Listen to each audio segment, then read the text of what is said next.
For the first problem here, we're taking this fraction, and in order to put a fraction in scientific notation, we've actually got to go through the middle step of putting it into a decimal, and then we can get into scientific notation.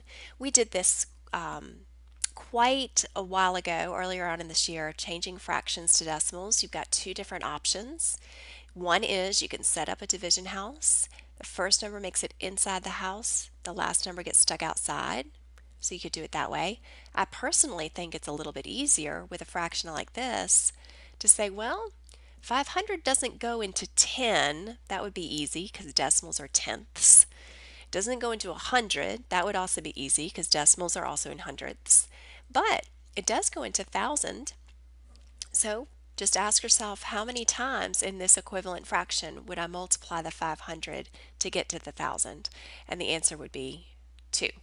And so whatever I do on the bottom, I have to do on the top. And so my fraction is 2 thousandths, which is, as a decimal, let's think, tenths, hundredths, thousandths. I would need a 2 to go here, which means I need to add in 2 zeros.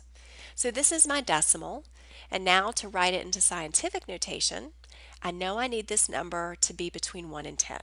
And so let me change my ink color for just a second so you can see it a little bit better. We're going to move this decimal over once, twice, 3 times. So I'm going to have 2 times 10 to the third. However, it's not a positive 3. Remember, a positive exponent would make this a big number. It would make it 2,000.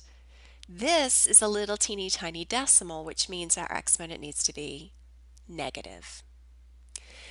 All right, for the last one here, we are going to follow the order of operations.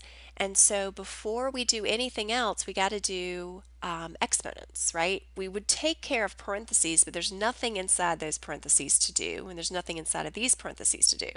So now I have this to take care of. X to the fourth to the second power. Well, we know that this is the rainbow rule where we multiply.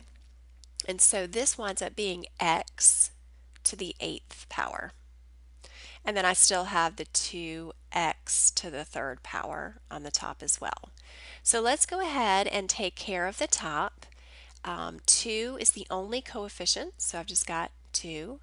And then x to the third times x to the eighth, I add those exponents and I get x to the 11th. And then I just slide this bad thing over here, x to the 11th power.